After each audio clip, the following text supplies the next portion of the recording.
But Michael has written on a variety of topics, on the controversy surrounding the American-Israel Public Affairs Committee, the core, really, of what's colloquially known as the Israel Lobby. He has written eloquently on the continuing failures of coverage in Iraq and the collateral damage inflicted by the conservative assault on the news business. This is a two-part series known as The End of News.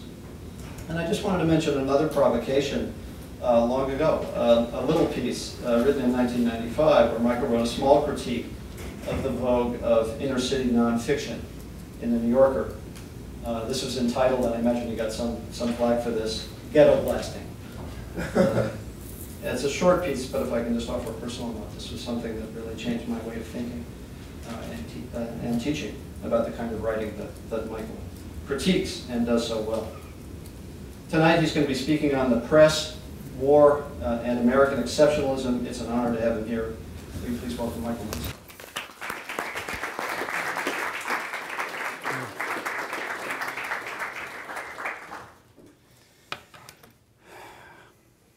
I don't know where to go from there. Thank you so much. That was, I've almost forgotten some of the pieces you referred to there.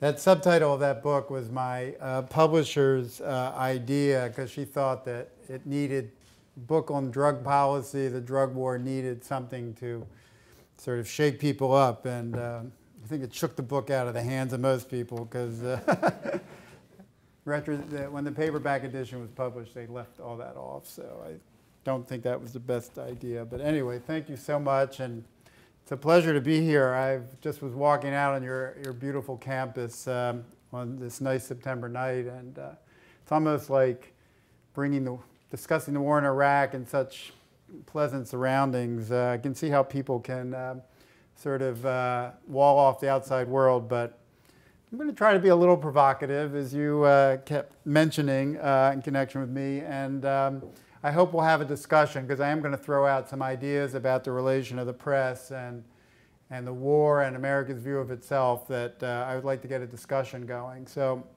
I'll make my remarks and then open it up to you all. If anybody has anything you really want to say in the middle of the talk, you can also raise your hand, and that could be a way of breaking. I've given a number of talks on this subject of the press and Iraq, and to prevent myself from getting into trouble, which sometimes I do, I'm going to start with the caveat. Normally one would give a talk, add the caveat sort of toward the end. And the caveat is that the press has produced a lot of good reporting on the war in Iraq, and I want to lay that out to begin. I'm affiliated with the Committee to Protect Journalists, an organization that's committed to working on behalf of journalists in other parts of the world, and increasingly in America because of the changing climate here. And Iraq may well be the most dangerous place ever to be a journalist. Over 100 journalists and media workers have been killed there. The New York Times operates in a virtual bunker. They've got people with machine guns on the top of their office. They've got blast walls surrounding them. They're still reporting. It's extraordinarily expensive. The fact that we know so much about what has happened in Iraq and how so many things have gone wrong are to a large part due to the hardy band of journalists who've been reporting from there. And the second caveat is, even though I have covered other wars, I've not been to this one. I was in Iraq in 1991 after the Gulf War, but I have not been there this time. So I'm a bit of an armchair critic, and that's something that I have even criticized in the past of people writing about places that they haven't been to see for themselves. So take that as with a grain of salt, then what I will say. But I do try to draw on all my experience as a media critic and as somebody who's reported on Central America and other parts of the world to offer my judgments. So what I have done, basically, you referred to my writing about the New York Times. Sort of a lot of my work began with a study, actually after the war. This was actually in late 2003, of how the press covered the whole issue of weapons of mass destruction. After it became clear that there weren't the weapons, I went back and looked at the coverage and was struck by the extent to which the press basically failed to question the administration's case on this particular issue. And the New York Times was the prime offender, and it was really very striking the extent to which the press failed to ask the questions that now they wish they had, and they have more or less said that in the New York Times making a famous mea culpa about it. One of the hypotheses I've developed in my work is how much press coverage is shaped by the political environment it operates in. And in particular, the more powerful the president and his administration, the less skeptical the press is, the less willing it is to ask questions, the more timid it is. And so you have this inverse proportion of sort of at a time when the administration is powerful and the public is more or less united behind it, and there's this conventional wisdom that is formed, such as Iraq poses a major threat, particularly because of its weapons of mass destruction. That is when you find the press going along with the conventional wisdom and not asking the questions. This is also the other layer is after 9/11. That has had an even stronger effect in sort of creating an environment in which asking tough questions has been very difficult. Now, it's been changing, and I'm going to talk about how this change has happened. The limits of what I would say are what is acceptable. There are very much contours that get imposed on what is acceptable to appear in the press and what is not.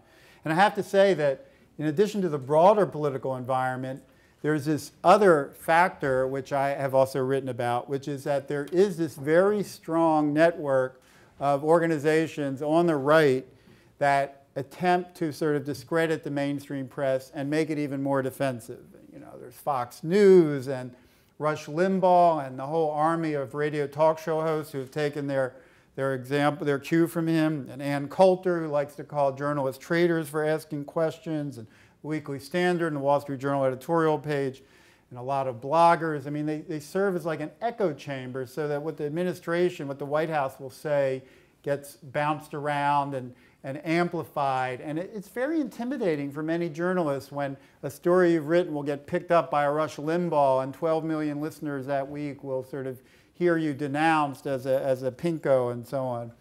And the left has been fighting back some. There's Air America now, and you have a lot of left-wing bloggers that are now trying to also raise the volume from their side.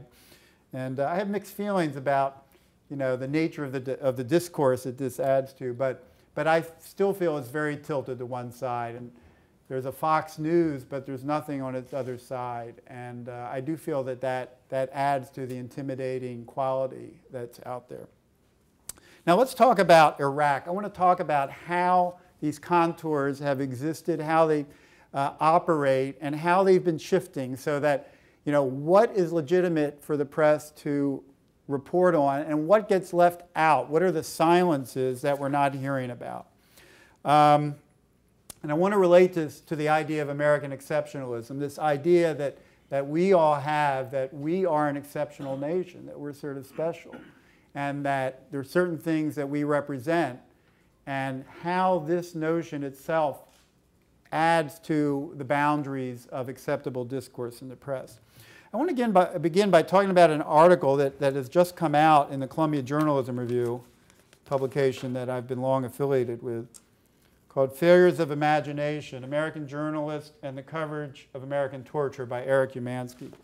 And he's drawn together a number of things which I've also been observing. I want to go back, okay, early December 2002. So this is a year, several months after 9/11, several months before the invasion of Iraq. Carlotta Gall is a British reporter of British nationality reporting for the New York Times in Afghanistan. And so in the course of her reporting, she sees a press release from the U.S. military base at Bagram Air Base outside Kabul, where the U.S. is based, announcing the death of a prisoner in U.S. custody. Soon after, within a week, another release comes out announcing the death of another prisoner. And this sets off alarm bells in her. 2 deaths announced of people in U.S. custody within a week. And she actually, I mean, a very enterprising journalist. She tracked down the family living in northern Afghanistan of one of the victims. And they had the death certificate. And the death certificate said homicide.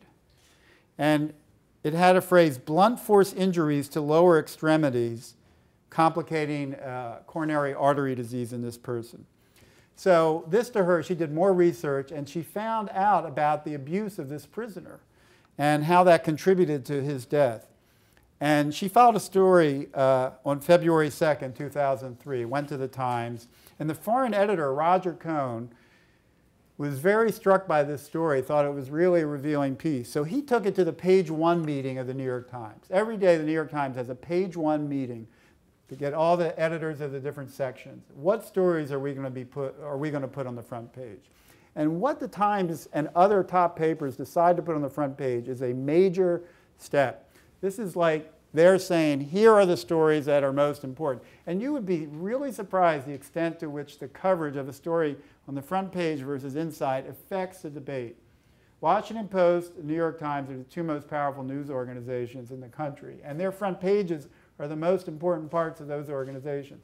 And of course also the Wall Street Journal and the Los Angeles Times are the next two papers, and you have a lot of other, the news weeklies and of course the TV networks, but the Times and the Post really set the agenda more than anything else. So this page 1 meeting, Roger Cohn has his story and he takes it to the editors there and says this should be on the front page.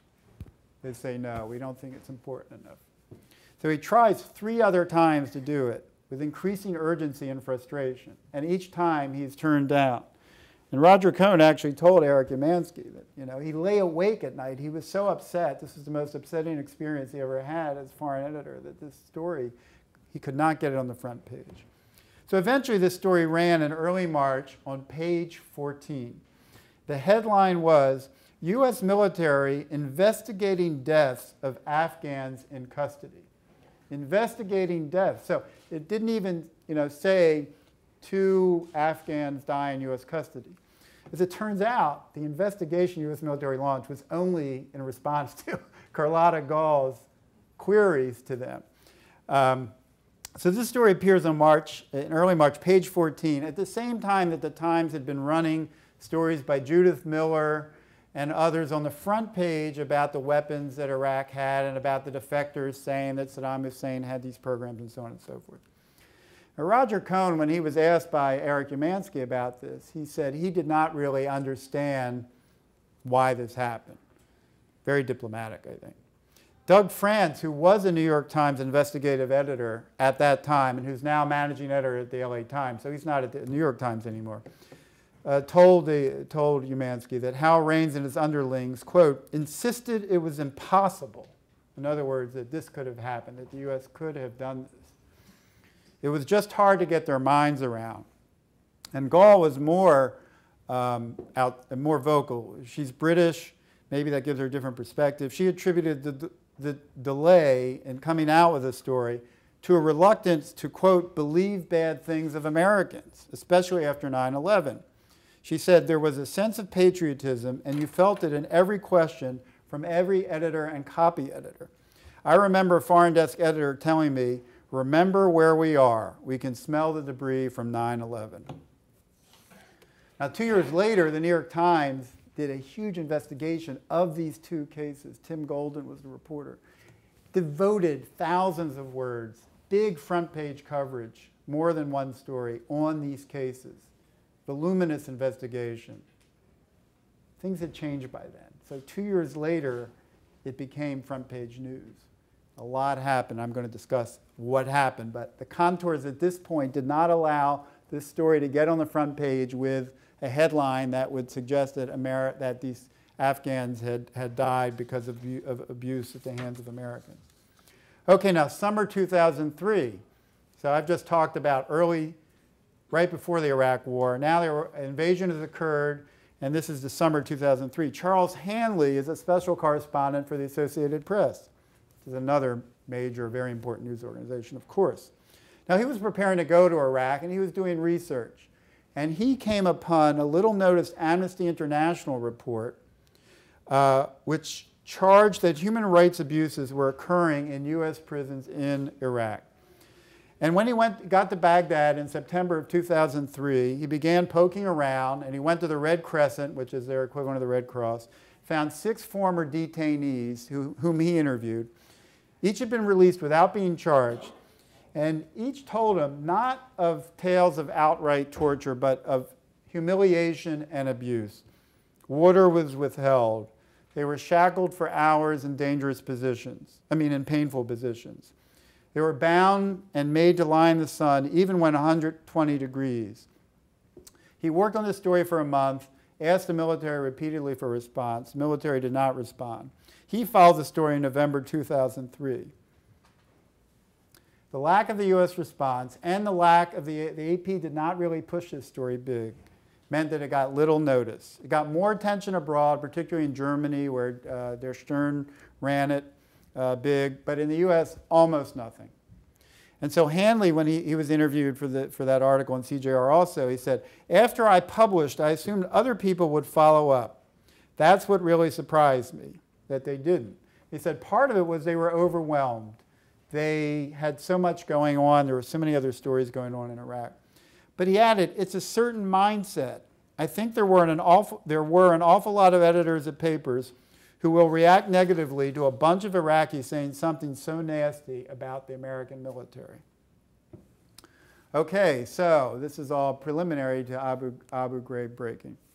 Now, I want to ask a question here of the group, and I'm going to ask you, if you'd like, to raise your hand for one of 2 answers, which is how many of you were surprised when you heard about Abu Ghraib? How many of you were either on the one hand were surprised that Americans did this and were capable of it, and the other were not, based on our history and what you know of it, that this should not have been surprising? So how many of you were surprised? Okay, maybe 10. How many were not surprised? Really? Now, are you all you're being frank? With a very good, hardened, skeptical group. I was in the former category. I knew a fair amount about Vietnam. I knew about My Lai. I knew about the famous, I don't know, depends your age. How many of you will remember Morley Safer did a famous broadcast for CBS where he showed American GIs in Vietnam torching a village. It was an incendiary, excuse me for the word, report on just to see that Americans were doing this.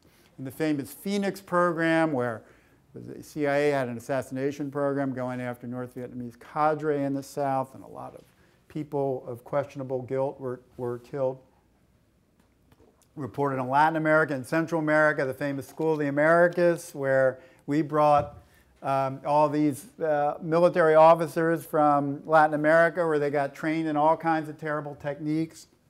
In Central America, I did a lot of reporting in El Salvador, and U.S. military clearly linked, with officers who were involved with the death squads there. But when I heard about Abu Ghraib and about what went on there, I was really surprised. I thought, this is not something that Americans were going to do.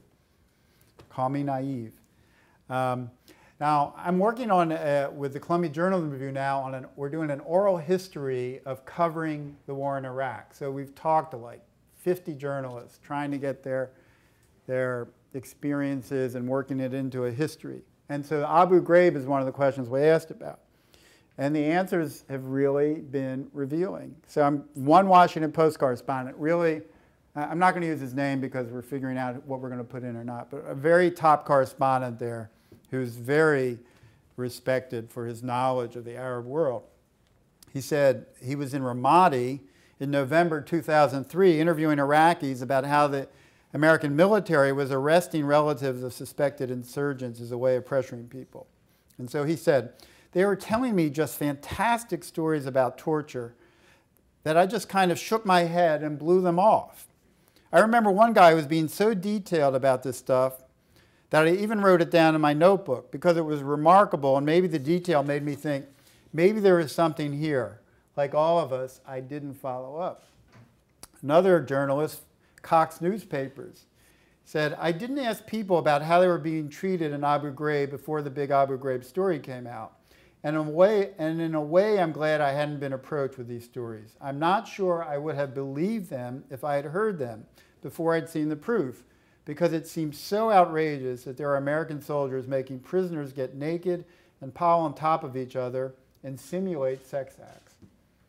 So obviously, in this room, we have much more hardened people than leading correspondents for the American press. I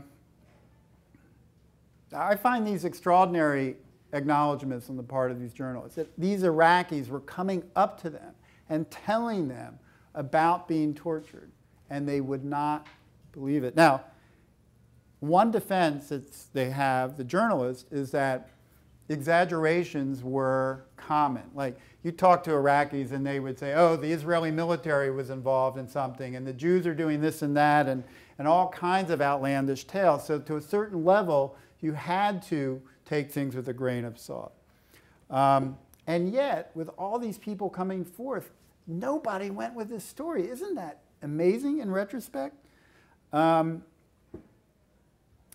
only were they not believing the Iraqis, they were not believing the Americans could do this. So on the one hand, they were being so skeptical toward Iraqis that they would not take what they were saying seriously. And at the same time, they were not willing to sort of really push it with Americans because they felt the Americans could not do this. So it was an interesting double standard there. April 28, 2004, the Abu Ghraib story breaks. Initial coverage is interesting. The LA Times ran the story on page 8. The New York Times ran the story on page 15. The Washington Post, page 24. So again, no front page coverage. It was all over the Mideast. Al Jazeera is blaring this. Europe had much more coverage. 2 days later, President Bush acknowledges that this had taken place. And that is finally what lends legitimacy to the scandal. And it's only then, after the president acknowledges it, that the papers put it on the front page. And then the floodgates opened. Once this story is legitimized, everybody jumped on it. Another key phenomenon in the press that I feel is important toward understanding how it works is the PAC phenomenon, which is journalists don't like to stick their neck out, and once the PAC is off and running, they run to join it. So suddenly everybody is chasing detainees, trying to find people who've been tortured, what is the chain of command, and some excellent reporting comes out. And the New York Times really, in a way, just like the weapons of mass destruction story, which they've sort of been doing penance for, they did it on Abu Ghraib too, and they have in some ways led the way on this, along with other, like the Washington Post. So here is an example to me of how the boundaries get set and then widened. Abu Ghraib, torture by Americans in prisons in Iraq and Afghanistan, and of course then the Guantanamo issue, was off limits really for a long time. Americans do not do that. We're an exceptional nation. We do not engage in torture. Once it happens, the boundaries suddenly expand, and this becomes a story that's legitimized. You get very good reporting. I actually felt at one point, enough already, there's been too much on this. It's the PAC at work after months and months of this. Although, of course, the chain of command aspect of the story has been critical, and most Americans have believed that the torture was done by, what's the phrase? A few bad apples. So even, this is a way I think that we look at this, in spite of a huge number of stories about the way that policymakers made this possible. The American public has not really wanted to confront that. And that too has been a bit of a constraint on the coverage. How far will the press push the issue of where this ultimately goes? So anyway, Abu Ghraib, a turning point. Suddenly the contours of the acceptable broadened tremendously.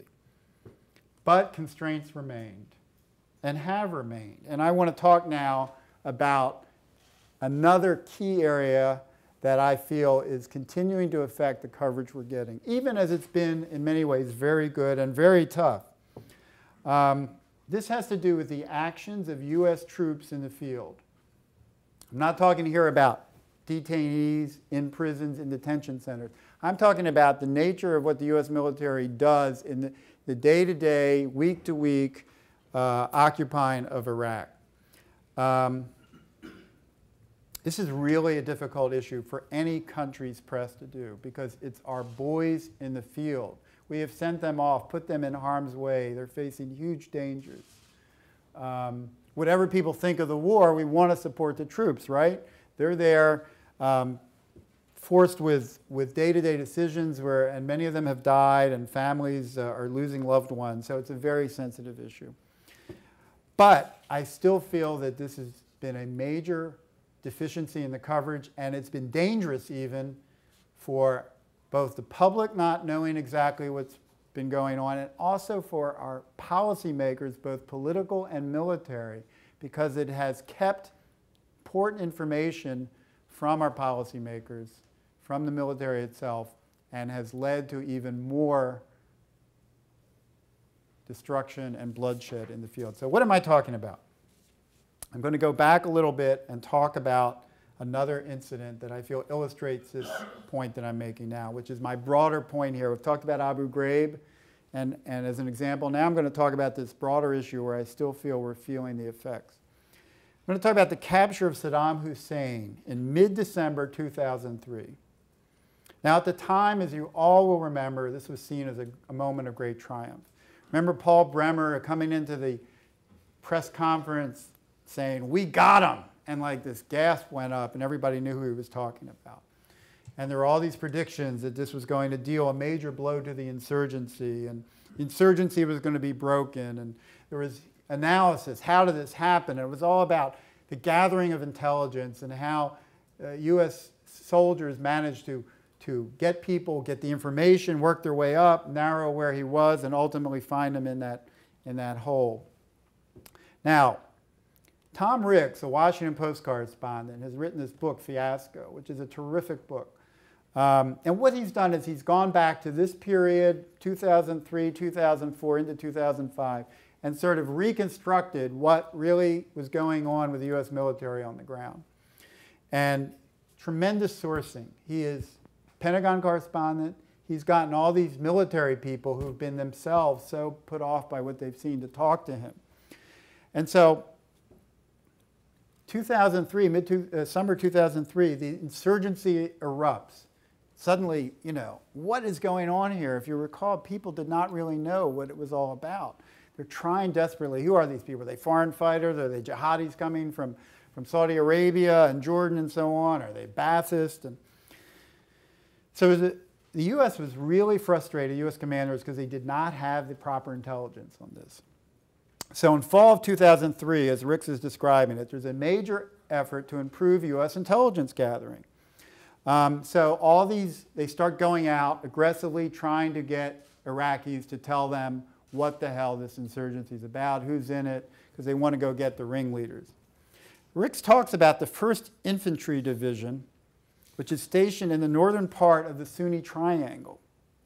Talks about the top commander there, Lieutenant General Raymond Odierno, who began ordering the use of more aggressive tactics. He wanted to get the information so that they could find the ringleaders, particularly Saddam Hussein, who, remember, was seen as sort of behind all of this stuff that's going on.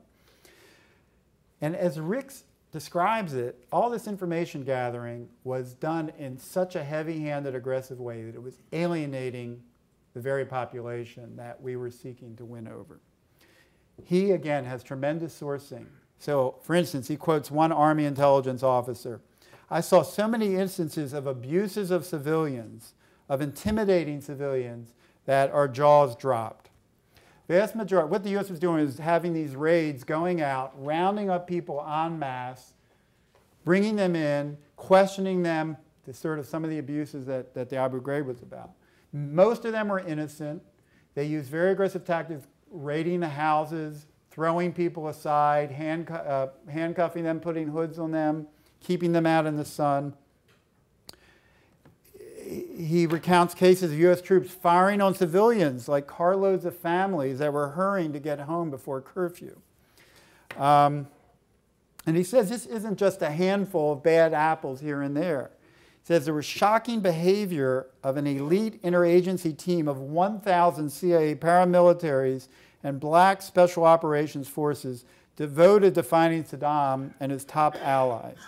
Cites a Red Cross report in which high-value detainees were brought in severely burned, apparently from being made to lie across the hoods of vehicles as they were transported through the desert, tied down like slain deer. Tens of thousands of Iraqis had their lives utterly disrupted by this. And the point that Ricks keeps hitting over and over, this helped to feed the insurgency. All these aggressive actions done against many people had nothing to do with the insurgency, turned them against the U.S. Now, Fiasco, as I'm saying, has all these damning particulars about this and quoting people. And it's very tough on Raymond Odierno, the commander, one of the commanders behind this. Now, I went back and did a search to see what the coverage was like at the time of Saddam's capture and particularly of Odierno. So here is an article from the Washington Post, December 15th, which is, I guess, a day or two after Saddam Hussein had been captured. And the headline is, "For Army's Odierno, Hunch Proved Right After Months of Near Misses Validation." So it talks about how Odierno, 49 years old, has long been considered one of the Army's most promising young generals for his combination of brains and muddy boots brawn. Now he will also be remembered as a general whose troops captured Hussein after months of near misses, providing a huge lift to the U.S. military's struggling counterinsurgency campaign against followers of the deposed dictator. Then it quotes him, "I've said all along I thought he was in this area." And of course, it proved to be the case. Inside the Army, Odierno, a former West Point tight end with a graduate engineering degree, has received high marks for leading the 4th Infantry, an experimental unit that has been equipped with the Army's latest digital equipment, preparing it for war. And it goes on in this vein. There is something at the end about one person under his command who held a pistol to an Iraqi's prisoner's head and was reprimanded, but it says in the end, you know, there was a footnote compared to this great achievement. So this article, the authors, Vernon Loeb and Thomas E. Ricks.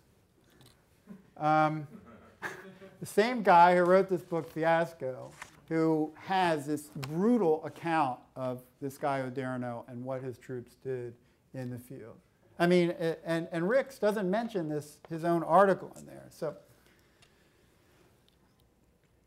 So, you know, in part it's the advantage of hindsight, been able to go back, interview all these people. All these people are now coming forth. Many of these military people he's interviewing would not have come forth then because it wasn't clear exactly how this was all happening. Or they were not going to talk to the press at that point. A lot of them are now out of Iraq. The thing has gone so sour that they want to sort of get back. The area also was hard to get to. But I really think this is about, again, the parameters of the acceptable. That you could not write about the U.S. military doing these types of things. It just now, again, caveat, some of these things did get into the papers. But on all, U.S. military, what it's doing in the field, you could not really, the public, the audience, post 9/11, even after things started going bad in Iraq, these types of stories, I feel, were off limits. Now, Ricks refers to another journalist named Nir Rosen.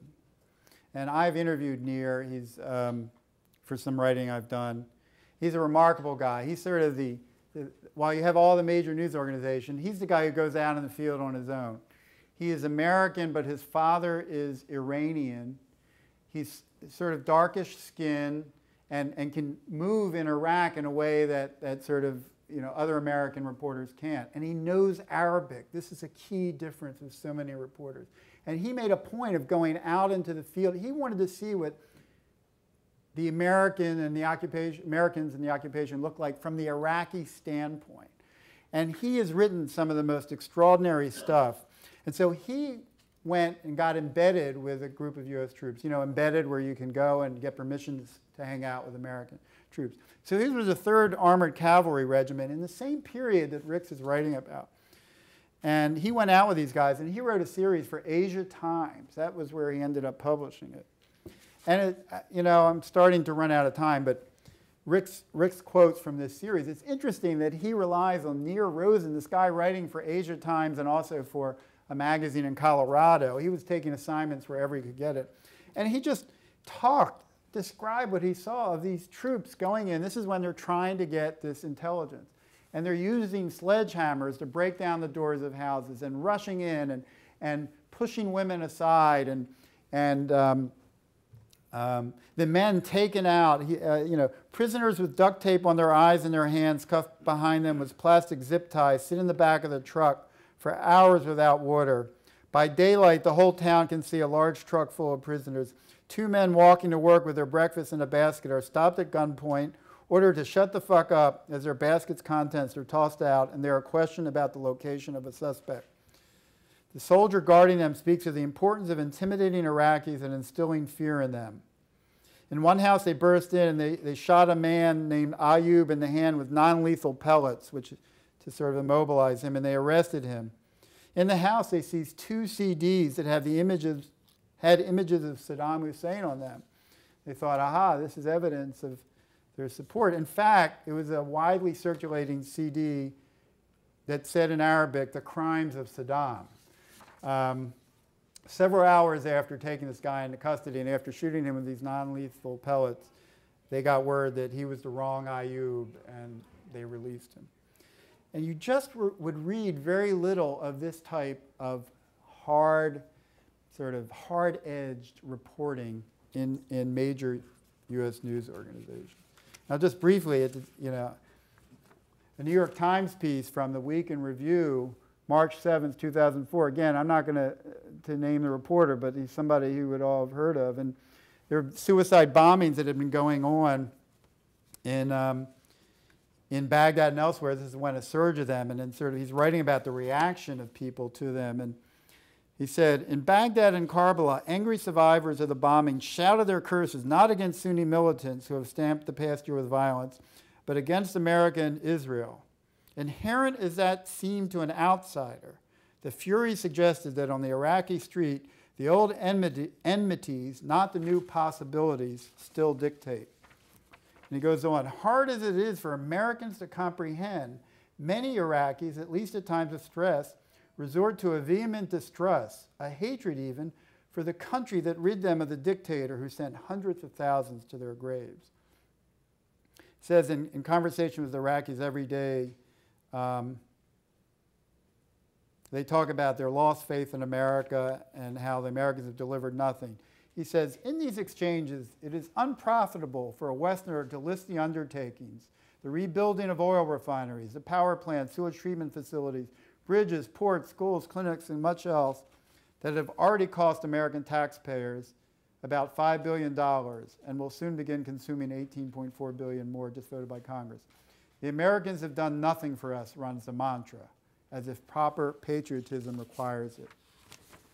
I mean, this journalist in this piece is clueless about the types of things that Ricks is writing about, Nir Rosen is writing about why people were so upset with the American occupation. Because of all these things that were being done in the name of getting good intelligence. These raids going on one after another. Now, there has been, again, a lot of good reporting, and there have been incidents, air raids on wedding parties that have struck civilians and so on. But as Ricks notes in his book, it wasn't the big headline-grabbing mistakes that undercut the U.S. effort as much as the daily routine operations of U.S. troops not trained for counterinsurgency. Now, for an article I did late last year in the New York Review, I began researching this very issue. This is actually before Rick's book came out. And the things that were so aggravating and alienating for the Iraqis were things like checkpoints. American military everywhere was setting up checkpoints because they had a very real fear of car bombings and suicide bombers. So they'd set up these checkpoints very impromptu. And Iraqis were supposed to know when they saw these that they were supposed to stop well before getting there and wait for a sign to move ahead. But often these were set up very quickly, poorly marked. They were at night often. And Iraqis had no idea what was going on. And the Americans would signal to them, and this, for us means stop. For them, it means proceed in the Iraqi world. So many Iraqis have been killed, innocent civilians at checkpoints. And again, the coverage of this, it doesn't get into our papers. Occasionally it will. The New York Times did one front page article on this in my reading, when, if you remember, that Italian journalist was rushing to the airport after being released, and she was open fired on by the Americans because there was a checkpoint set up there. These are not deliberate killings. In that case, it was clearly not. But it's this type, it's the nature of war. These things happen, and the soldiers are nervous and trigger happy, and the bottom line is all these civilians have gotten killed. What effect does that have on the Iraqi attitudes, on their hearts and minds, which we were supposedly trying to win? Ricks talks a lot about convoys. The U.S. military, to supply all these big bases we have, are constantly sending these major convoys through the streets of cities. There'll be like a dozen or more big trucks, and they are hauling ass. They're going fast. They don't, again, they're frightened of car bombers. But they rule the roads, and people who don't get out of the way fast enough are literally squashed. They are pushed off the road. Ricks writes about this, about what a major problem this was. And you know what? The current U.S. military commander on the ground, Peter Corelli, has changed the rules on this because it's alienated so many Iraqis.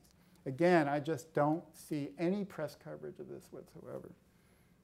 Ricks also talks about a more minor thing that in some ways, again, for our own sense of who we are, stealing that goes on a lot. That American soldiers at checkpoints are robbing Iraqis who show up at them. I'm not going to ask how many are shocked by that or not.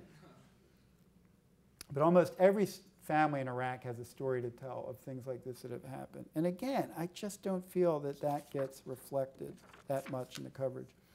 Now, things have changed again. There's been an opening of the contours of the barriers, just like with Abu Ghraib. In March of this year, Time magazine ran a big story about this killings at Haditha, this town in the Sunni Triangle, where about 15 people, if I recall properly, were killed in circumstances where Americans just, again, what happens is Americans get attacked, and these boys, our boys and girls out there, women, see attacks on their own, and they want vengeance. And so in this case, all these innocent civilians got killed. And Time did a terrific job in reporting this. Interestingly enough, it did not come out right away. Nobody else really followed up until Congressman John Murtha went to the airwaves and started talking about how terrible this was. As most of you know, he's got very strong ties to the military, respected. And then suddenly this became a big article. 6 weeks after Time reported it, suddenly everybody is now reporting on these type of incidents. And again, I see there's a limited public tolerance for these type of stories. And it's only with these sort of events like this where suddenly they break through the public consciousness that this type of reporting becomes possible. Now, I haven't even talked about television. I mean, there, it's what I'm saying applies even 5 times more strictly. You know, there are all these documentaries that are coming out now where people really showing some of the gritty underside of what's been happening. There's something called the War Tapes, which 3 GIs were went over with video cameras, digital video cameras, and recorded what it was like to report there. And it was an unvarnished look at the war in a way you don't see on television. And this new one, The Ground Truth, has come out, and that's an interview with veterans who've come back, and this is another element of the story. They are so unhinged by their own experiences of being in these situations, and they themselves are troubled by what they have done in the field. You know, where they're worried that somebody is coming at them who might be a suicide bomber, and it turns out it's a family rushing a pregnant woman to the hospital, and they open fire and they kill these people. So this film, these veterans are unburdening themselves of what has happened. I have not seen either of those films because I've tried to see them, even in New York, in art movie houses. I cannot find them. They come for 3 days and they disappear. Imagine if something like that were on television. Imagine, you know, I mentioned the morally safer thing, which occurred during the Vietnam War. And if I recall right, David Halberstam in his book, The Powers That Be, I think LBJ actually called Frank Stanton and said, "Are you trying to fuck me?" And I mean, things worked differently then. Johnson got on the phone and he browbeat them. And so the reaction to these type of stories, you never see anything like that now on American television. And why the press has not done more, why has the New York Times and Washington Post and other papers not been interviewing veterans who've come back about their experiences there? I don't get it. That's what Rick's in part has done. But you don't find stories like that on the front pages of our major papers. Now I'm going to wrap up just talking about, I went back and watched this film recently called Winter Soldier. Does anybody, any of you heard about this film? This is the film that came out in the early 70s, and it was organized, it was about an event organized in Detroit in 1971 by Vietnam Veterans Against the War. It's a film John Kerry makes a cameo in that became sort of controversial during his campaign. It's like a 90-minute film, grainy black and white, and it's vets doing exactly sort of what I was just talking about. Unburdening themselves of the horrible things that they did in Vietnam, pushing prisoners out of helicopters, burning villages, mass execution of prisoners, raping women, standard operating procedure according to one of the veterans, cutting off the ears of prisoners. One of the vets was quoted saying, "We treated the Vietnamese as gooks. We were dehumanizing them." Another vet said, "We're conditioned that America is always right. We're the best. God's on our side. And in this way, even killing of civilians can be seen as in the best interest of the nation." Now, they did talk also about their buddies being killed and how that just drove them crazy. And this is what war does. The filmmakers, you know, DVD has a feature in which the filmmakers, 25 years, 30 years later, reflecting back on making it. It was a collective that did it. And they said this story was not being told. We were not hearing it from the media. This was a chance to hear it from the veterans. And one of the veterans, was a very articulate guy, plain spoken, said that it was hard to grasp, hard for people to grasp what was going on in Vietnam because it's too distant. The man on the street is too worried about making a buck here. He's too worried about getting antifreeze for his car. Just getting to a point where it's sort of making me quiet. I don't know what to say anymore. Interestingly, that film itself got little airing at the time.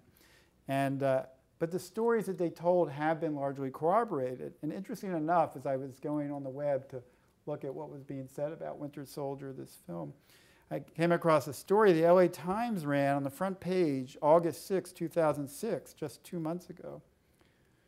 Killing civilians went unpunished. Declassified papers show U.S. atrocities went far beyond My Lai. So basically, a huge front page investigation. So 35 years later, press is finally writing about what happened in Vietnam then. While war is going on, though, it's just very hard to tell this, I think. People are too busy getting antifreeze for their cars, or struggling to pay their mortgages as their interest rates go up, or struggling to find out what's happening with Tom Cruise and Katie Holmes. You know, in the end, I don't want to single out the press because the enemy is us. It's the American people.